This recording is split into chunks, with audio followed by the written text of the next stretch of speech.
Hello my dear student, welcome to my channel Sarvan lecturer. आज का ये वीडियो क्लास 10 सामाजिक विज्ञान 2025 बोर्ड एग्जाम के लिए है। 11 मार्च को आप लोगों का सामाजिक विज्ञान का पेपर है, 11 मार्च को, ठीक है। और 11 मार्च के सामाजिक विज्ञान के पेपर में हमें 70 में 70 नंबर लाना है, एक भी नंबर छोड़ के नहीं आना है। अगर आपने ये वीडियो लास्ट तक देखा तो आपको मैं 32 ऐसे टॉपिक्स बताने वाला हूं सामाजिक विज्ञान का, पूरे बुक का, चाहे आपका इतिहास हो या भूगोल हो या नागरिक शास्त्र हो या अर्थशास्त्र हो, ठीक है।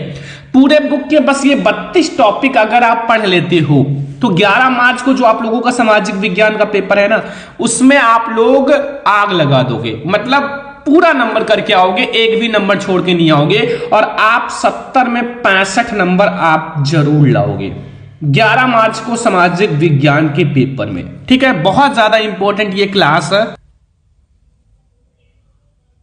और हमारे पास बहुत सारे ऐसे स्टूडेंट कमेंट कर रहे थे सर सामाजिक विज्ञान से डर लग रहा है, सामाजिक विज्ञान की क्वेश्चन जल्दी याद नहीं होते, जो लॉन्ग क्वेश्चन है वो जल्दी याद नहीं हो रहा है। तो आज मैं आपको ट्रिक भी बताऊंगा, हर एक चीज इस वीडियो में आपका क्लियर हो जाएगा, हर एक चीज। लेकिन बस आपसे छोटी सी रिक्वेस्ट है कि आप लोगों के लिए इतना मेहनत किया जा रहा है, दिन रात आप लोगों के लिए स्टडी मटेरियल दिया जा रहा है, सब कुछ है, तो इस वीडियो को लाइक करिए, ठीक है। सारे स्टूडेंट लाइक करिए, 2000 लाइक जरूर करिए, सारे स्टूडेंट लाइक करो। और 2000 लाइक जैसे ही पहुंच जाता है मैथ की एक क्लास आएगी तुरंत ही, जितने भी इंपॉर्टेंट टॉपिक मैथ के हैं वो क्लास आएगी। बट इस वीडियो को 2000 लाइक तक ले जाओ और अपना जो है 12 लाख स्टूडेंट कंप्लीट होने वाले हैं, 12 लाख, ठीक है। तो 12 लाख स्टूडेंट कंप्लीट होने वाले, ठीक है। 10,000 स्टूडेंट कम है, तो प्लीज आप लोग चैनल को सब्सक्राइब करो। जैसे ही 12,000 होगा आप लोगों के लिए जो पीडीएफ, 12 लाख होगा आप लोगों की जो पीडीएफ है ना, पीडीएफ सारे सब्जेक्ट के इंपॉर्टेंट पीडीएफ जो आपको 11 मार्च के पेपर में देखने को मिलेगा, आपका सामाजिक विज्ञान का, 24 फरवरी को हिंदी के पेपर का, वो सब मैं आपको फ्री दे दूंगा। बट वो स्पेशल आएगा 12 लाख स्टूडेंट होने के बाद, तो जल्दी से चैनल को सब्सक्राइब करो। क्लास 10 सामाजिक विज्ञान 2025, मात्र ये 32 टॉपिक पढ़ लो। अगर ये 32 टॉपिक आपने पढ़ लिया सामाजिक विज्ञान में, आप 70 में 70 करके आओगे, एक भी नंबर आप छोड़ के नहीं आओगे। बस इतना ही आपको पढ़ना है जो मैं आपको बता रहा हूं, इतना पढ़ लो, इससे बाहर कुछ नहीं आएगा। और पूरे बुक का निचोड़ बताऊंगा, आपके पूरे बुक, ठीक है, सामाजिक विज्ञान के पूरे बुक का निचोड़ बताने वाला हूं। एक एक टॉपिक को बहुत ही अच्छे से समझाऊंगा, ठीक है, एक एक टॉपिक को बहुत अच्छे से, बस आप लोग ध्यान से देखो और इससे बाहर कुछ नहीं आएगा। मैं बिल्कुल 100% गारंटी ले रहा हूं, इससे बाहर एक भी प्रश्न अगर आ गया ना तो आप लोग हमारे चैनल को अनसब्सक्राइब कर देना। बट अभी आप लोग देख लो, इससे बाहर नहीं आएगा। और हर साल पूछे जाने वाले प्रश्न टॉपिक बताने वाला हूं जो हर साल बोर्ड एग्जाम में आता है, मतलब लगातार 2016 से 2017, 2018, 2019, 2020, 2021, 2022, 2023, 2024 हर साल आया हुआ है, वो टॉपिक देखेंगे। तो ध्यान से देखो, एक एक टॉपिक को, सामाजिक विज्ञान में हमें टॉपर बनना है और एक एक नंबर लाना है, एक भी नंबर छोड़ के नहीं आना है, ठीक है। तो मात्र ये 32 टॉपिक आपको पढ़ना है, महत्वपूर्ण 32 टॉपिक, और इसका सॉल्यूशन भी मैं आपको अभी लास्ट में दूंगा। बट इस वीडियो के लाइक जो है वो 2000 होने के बाद, ठीक है, 2000 लाइक हो जाएगा, फिर मैं आपको इसका सॉल्यूशन तुरंत दे दूंगा। ये टॉपिक ध्यान से देखो, कॉपी आप अपने साथ ले लो माय डियर स्टूडेंट, और अभी मैं आपको बता दूंगा सॉल्यूशन कहां मिलेगा। कॉपी साथ में ले लो, ये टॉपिक नोट कर लो, प्लीज आपसे रिक्वेस्ट है, ठीक है, नोट कर लो। ये 32 ही टॉपिक है, ज्यादा नहीं है, बस 32 टॉपिक है। बस ये 32 टॉपिक आप जल्दी से नोट कर लो और पढ़ना शुरू कर दो। ज्यादा से ज्यादा 2 टॉपिक एक दिन में, 2 टॉपिक, एक टॉपिक एक दिन में पढ़ो जरूर, ठीक है। पहला टॉपिक है हमारा जर्मनी का एकीकरण, बोर्ड एग्जाम के लिए वेरी इंपॉर्टेंट है सामाजिक विज्ञान का ये टॉपिक। जर्मनी का एकीकरण, जर्मनी का एकीकरण बहुत इंपॉर्टेंट है। 2 एकीकरण आता है आपके बोर्ड एग्जाम में, जर्मनी का एकीकरण और इटली का एकीकरण। ये 2 एकीकरण आपके बोर्ड एग्जाम के लिए बहुत इंपॉर्टेंट है। और ये आप लोगों का है 1789 फ्रांसीसी क्रांति का कारण व प्रभाव, ये बहुत ज्यादा इंपॉर्टेंट है माय डियर स्टूडेंट। जो 1789 में हमारी फ्रांसीसी क्रांति हुई थी उसका कारण और प्रभाव, बहुत इंपॉर्टेंट है, लॉन्ग क्वेश्चन में आता है। तो इसमें हमारे सारे क्वेश्चन है हर एक टाइप के, अति लघु उत्तरीय, लघु उत्तरीय, दीर्घ उत्तरीय, और आपके ऑब्जेक्टिव भी यहीं से बनते हैं। लाइक इस फ्रांसीसी क्रांति कब हुई? 1789 में। जर्मनी का एकीकरण कब हुआ? जब ये क्वेश्चन पढ़ोगे तो आपको मिल जाएगा। जर्मनी के एकीकरण का जनक कौन था? जब ये क्वेश्चन पढ़ोगे जर्मनी का एकीकरण, तो आपको सॉल्यूशन मिल जाएगा हर एक ऑब्जेक्टिव का। इटली का एकीकरण बहुत इंपॉर्टेंट है my dear student, long question में आता है इटली का एकीकरण। तो जर्मनी का एकीकरण, इटली का एकीकरण, ये दोनों आपके बोर्ड एग्जाम 2025 के लिए 11 मार्च के पेपर में जरूर आएगा। एक जरूर आएगा, 4 नंबर 6 नंबर में जरूर आएगा। तो आपसे रिक्वेस्ट यही करेंगे कि आपको तैयार करना है, मेहनत करना है। अब आपको बहुत ज्यादा मेहनत करना होगा बोर्ड एग्जाम में बहुत अच्छा मार्क्स लाने के लिए, क्योंकि बहुत ही ज्यादा बच्चे मेहनत कर रहे हैं। ठीक है, अगर आप नहीं करोगे तो आप बहुत पीछे हो जाओगे। ठीक है, महात्मा गांधी जी की सत्याग्रह पर प्रकाश डालिए। महात्मा गांधी जी का जो सत्याग्रह आंदोलन था उस पर प्रकाश डालना है। सारा क्वेश्चन इंपॉर्टेंट है। अब मैं नहीं कहूंगा ये इंपॉर्टेंट, सारा इंपॉर्टेंट है। बस 32 ही टॉपिक्स हैं जो मैंने पूरे बुक से निकाला है। मतलब आपके इतने मोटे बुक से बस 32 टॉपिक स्पेशल लाया हूं, वो पढ़ लो। अब आपके पास उतना समय नहीं है कि आप बुक पढ़ोगे। ठीक है, ये पढ़ो, गाइड से पढ़ो, हर एक जगह से आप इसको जल्दी से पढ़ लो। ठीक है, फिर 5 नंबर टॉपिक है महात्मा गांधी द्वारा चलाया गया असहयोग आंदोलन का कारण तथा अर्थ बताइए। बहुत इंपॉर्टेंट है। महात्मा गांधी जी के द्वारा जो चलाया गया था आंदोलन, उसका कारण भी बताना है और अर्थ भी बताना है। ठीक है, समझ में आ गया ना। 6 नंबर टॉपिक है महामंडी के कारण को लिखिए। जो महामंडी का कारण बहुत इंपॉर्टेंट है। महामंडी आपके बोर्ड एग्जाम में बहुत आता है, ऑब्जेक्टिव में आता है। महामंडी कब हुआ था? तो कमेंट बॉक्स में बताओ महामंडी कब हुआ था। यहीं से आपका ऑब्जेक्टिव भी कंप्लीट हो जाएगा। टेंशन मत लो, ये टॉपिक्स बिल्कुल स्टार वाले हैं, 3 स्टार वाले प्रश्न जिसे कहते हैं ना, बिल्कुल आप इसको रट लो, याद कर लो, कहीं से भी आप तैयार कर लो। और आपको पीडीएफ तो मैं प्रोवाइड कर ही दूंगा। बट आप लोग यार इतना मेहनत कर रहे हैं तो लाइक करो, चैनल को सब्सक्राइब करो। ठीक है, हमें 12 लाख स्टूडेंट बस 10 दिन में करने हैं, तो जल्दी से लाइक शेयर एंड सब्सक्राइब करो। ठीक है, फिर हमारा है 19वीं शताब्दी में अंतरराष्ट्रीय अर्थशास्त्रियों द्वारा बताए गए 3 प्रवाहों का व्याख्या करो। जो 19वीं शताब्दी है उसमें बताया गया अंतरराष्ट्रीय अर्थशास्त्री के 3 प्रवाह बताया गया था। 3 प्रवाह, अब कौन कौन सा था तीनों वो आप लोगों को बताना है। ठीक है, तो ये 7वां हमारा टॉपिक है, बहुत इंपॉर्टेंट है। 7 नंबर टॉपिक। 8 नंबर टॉपिक है ब्रिटेन वुड्स संस्थान का समझौता। ब्रिटेन वुड्स संस्थान, ठीक है, ब्रिटेन वुड्स संस्थान का आपको समझौता बताना है। ये 8 टॉपिक हमारा हो चुका है और ये सब बहुत इंपॉर्टेंट टॉपिक्स हैं। आप लोग बिल्कुल तैयार करो, मेहनत करो, जितना मेहनत कर सकते हो कर दो। 10 से 12 घंटा पढ़ाई करना शुरू कर दो। ठीक है, बस। अगला है 9वां टॉपिक पहाड़ी क्षेत्रों में मृदा अपरदन का तथा रोकथाम। पहाड़ी क्षेत्रों में जो मृदा अपरदन होता है और उसका रोकथाम क्या होता है। पहाड़ी क्षेत्र जो होता है, ठीक है, पहाड़ी क्षेत्रों का जो मृदा अपरदन होता है उसका रोकथाम कैसे किया जाता है, ये भी बहुत इंपॉर्टेंट है। Question number 9। और फिर हमारा क्वेश्चन नंबर 10 है जैव तथा अजैव संसाधन। वेरी इंपॉर्टेंट टॉपिक, जैव तथा अजैव संसाधन। जैव संसाधन, अजैव संसाधन, ये दोनों आपके अंतर भी कभी कभी आ जाता है, तो बहुत ध्यान से तैयार करना क्वेश्चंस को। ठीक है, क्योंकि सारा इंपॉर्टेंट मैं एक साथ ही करा दे रहा हूं। और 11 नंबर हमारा टॉपिक है जैव विविधता क्या है। जो जैव विविधता होता है वो क्या है और महत्व भी बताना है। महत्व भी बताना है, जैव विविधता होता क्या है ये भी बताना है। तो जैव विविधता क्या है ये बताओ और इसका महत्व भी बताओ। ठीक है, ये हमारा 11 नंबर टॉपिक है और बोर्ड एग्जाम के लिए बहुत इंपॉर्टेंट टॉपिक है ये 11 नंबर टॉपिक। ठीक है, और आपको ये सारे क्वेश्चन बहुत अच्छे से तैयार कर लेने हैं।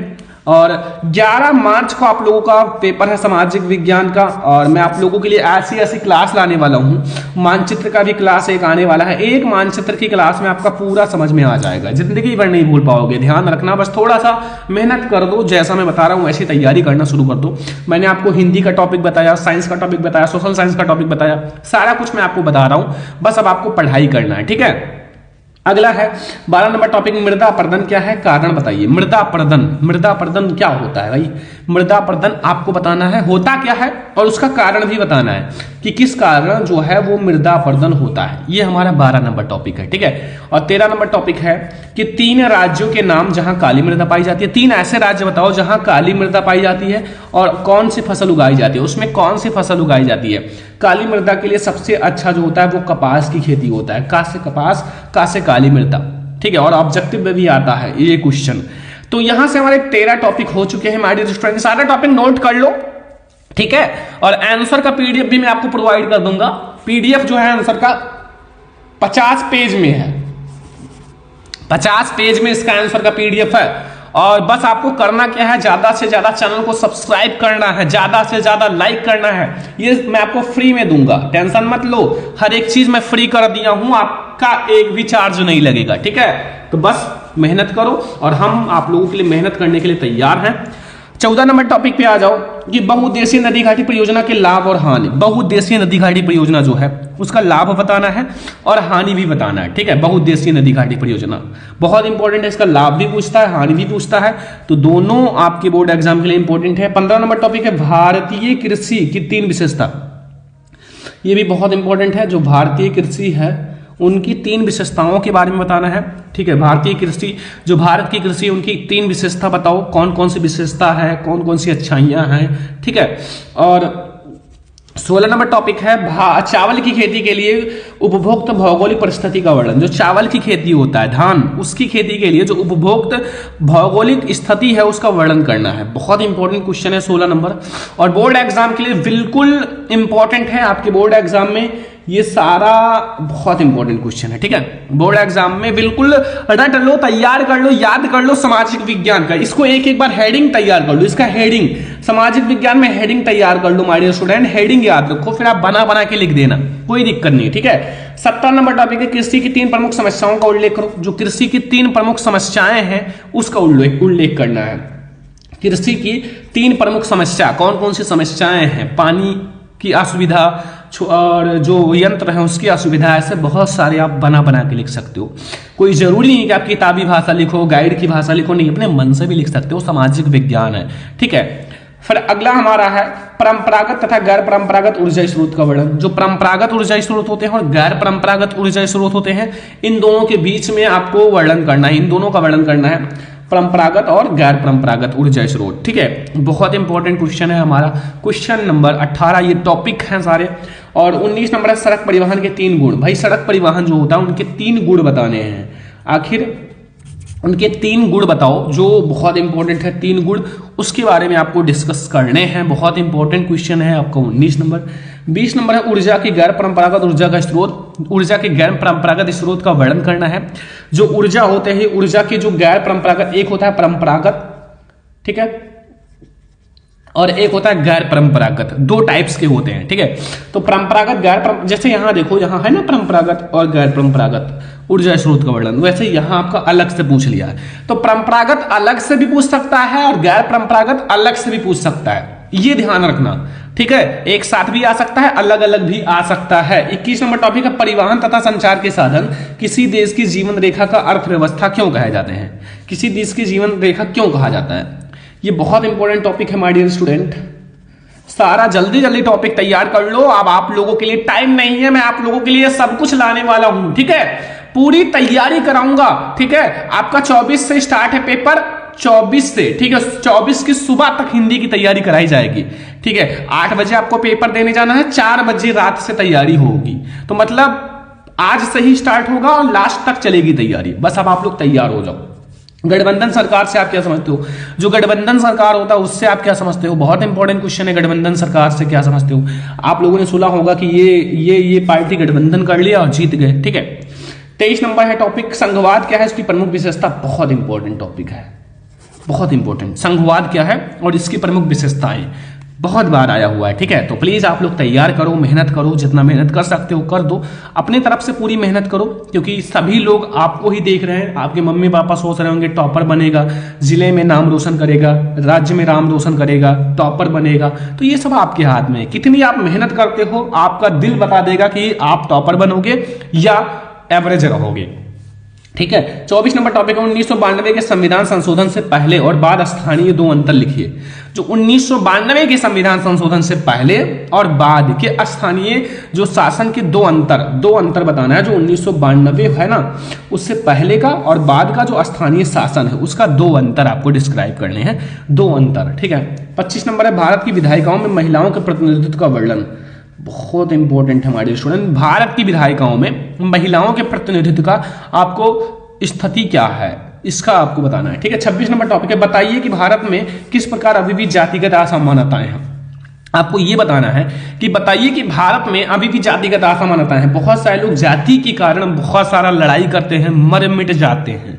तो ये असमानताएं तो ही है, सब लोग मिलके नहीं रहते, बस केवल बोलते हैं, ठीक है, कि सब हिंदू मुस्लिम सिख ईसाई, बट अभी भी जातिगत असमानताएं हैं, दिखाई दे रहा है, ठीक है। तो ये सब अगर ना हो तो अच्छी बात है, सब लोग भाई भाई बन के रहो, क्योंकि क्या पता कब क्या हो जाए। तो ये सब लाइफ है, एंजॉय करो, ठीक है, पढ़ाई करो, अभी आपके पास मौका है, पढ़ाई कर लो, फिर आपको लाइफ में एंजॉय भी करना है। अगला 27 नंबर टॉपिक है, लोकतंत्र किस तरह उत्तरदायी, जिम्मेवार और वैध सरकार का गठन करता है। इसको वैध कर लेना, वैध सरकार का गठन करता है। देखो लोकतंत्र ऐसे तो मतलब गठन करेगा नहीं, कोई अच्छा इंसान होगा जो जिम्मेदार होगा, लापरवाह नहीं होगा, वैध सरकार जो अच्छा होगा, काम काजू होगा, एजुकेटेड होगा, हर एक चीज समझता होगा सरकार के बारे में, तो उसी को तो बनाया जाएगा। ऐसा तो थोड़ी है कि भैया वो टहल रहे थे ऐसे और उनको उठा के लोकतंत्र का सरकार बना दिया गया, ऐसा नहीं होता है। सब कुछ देखा जाता है, कैसा इंसान है, ठीक है, तो ये सब देख के उसको बनाया जाता है सरकार, ठीक है। और बहुत इंपॉर्टेंट ये टॉपिक है 27 नंबर टॉपिक, और ये सारे टॉपिक्स आप फटाफट कंप्लीट कर लो। मैं आपको बहुत कम समय में सारा कुछ समझा दूंगा। आपको बहुत सारे ऐसे चैनल मिल जाएंगे जो आपको 2-2, 3-3 घंटे लाइव आएंगे और इतना नहीं समझा पाएंगे जितना मैं आपको 15 मिनट में समझा दूंगा, ठीक है। तो टाइम वेस्ट मत करो, ठीक है। लाइव वाले आपका बस केवल टाइम वेस्ट करते हैं, आप अच्छे से पढ़ो, पढ़ना वही है, तो फिर क्यों टाइम वेस्ट करो। अब मैंने 15 मिनट में समझा दिया, अब जाओ इसको पढ़ लो और भी टॉपिक्स पढ़ो, ठीक है। तो ये सब समझो बात को, ठीक है। अगला 28 नंबर, विकास मापने का यूएनडीपी का मापदंड किन पहलुओं से विश्व बैंक से अलग है, ठीक है। ये भी बहुत इंपॉर्टेंट है कि जो विकास मापने का यूएनडीपी का मापदंड है वो किन पहलुओं में विश्व बैंक के मापदंड से अलग है। तो ये हमारा बहुत इंपॉर्टेंट टॉपिक है। 29 नंबर है, लोकतंत्र की सम्मुख प्रमुख चुनौतियों का वर्णन करो। वेरी इंपॉर्टेंट है, जो लोकतंत्र के सम्मुख प्रमुख चुनौतियां उसका वर्णन करना है। बहुत सारी चुनौतियां होती हैं लोकतंत्र के सम्मुख, तो उन सब का आपको वर्णन करना है। और बहुत इंपॉर्टेंट टॉपिक है हमारा 29 नंबर। 30 नंबर है, संगठित कार्य से आप क्या समझते हो। जो संगठित कार्य होता है, बिल्कुल इकट्ठा कार्य, संगठित कार्य से आप क्या समझते हो, ये हमारा 30 नंबर टॉपिक है सामाजिक विज्ञान का। और ये सारे टॉपिक्स मैं आपको करा रहा हूं। 31 नंबर है, वैश्वीकरण से आप क्या समझते हो, और इसका आंसर का पीडीएफ अभी कैसे मिलेगा बता दे रहा हूं, पहले देख लो। वैश्वीकरण से आप क्या समझते हो, ये भी हमारा है। और यहां ये अब अच्छी कारकों की चर्चा, देखो यहां आपका अभिकारक है, ठीक है, अभिकारकों की चर्चा करें जिसमें उपभोक्ता का शोषण होता है, ठीक है। अधिकारकों का चर्चा करें जिसमें उपभोक्ता का शोषण होता है, ठीक है। तो ये हमारा 32 है। 32 टॉपिक मैंने बता दिया। अब इसका सॉल्यूशन है 50 पेज में, ठीक है। करना क्या है मैं आपको बता दे रहा हूं, बिल्कुल ऐसे मेहनत किया गया है। तो इसको आप जैसे इस वीडियो पे 2000 लाइक हो जाता है, ध्यान से देखो 2000 लाइक, भाई आप शेयर करो अपने फ्रेंड्स के साथ, एक नहीं 10 फ्रेंड्स के साथ शेयर करो। जैसे 2000 लाइक होगा, इस वीडियो के डिस्क्रिप्शन में जैसे ही 2000 लाइक से एक लाइक आगे जाएगा, इस वीडियो के डिस्क्रिप्शन में आपको इसका पीडीएफ का लिंक मिल जाएगा, तुरंत लिंक मिल जाएगा। साथ में आपको टेलीग्राम भी बता दिया जाएगा, जैसे 2000 लाइक आएगा टेलीग्राम पे आपको ज्वाइन कर लिया जाएगा, बता दिया जाएगा कौन सी आईडी है, अभी बनानी है, बस तुरंत ही आपको पीडीएफ मिल जाएगा। बस पहले 2000 लाइक करो, शेयर करो, जितना ज्यादा हो सके उतना ज्यादा शेयर करो अपने फ्रेंड्स के साथ, और चैनल पर नया तो सब्सक्राइब करो। ये है हमारे 32 ऐसे टॉपिक्स जो सामाजिक विज्ञान में आप को टॉपर बनाएगा, ठीक है। इसका सॉल्यूशन मिल जाएगा, मैंने बताया 2000 लाइक करो, 12 लाख स्टूडेंट होने वाले हैं, तो यार जल्दी से शेयर करो ज्यादा से ज्यादा। तो चलो हम लोग मिलेंगे ऐसे किसी और नेक्स्ट इंपॉर्टेंट वीडियो में। 11 मार्च के पेपर में तबाही मचा दो। Thank you.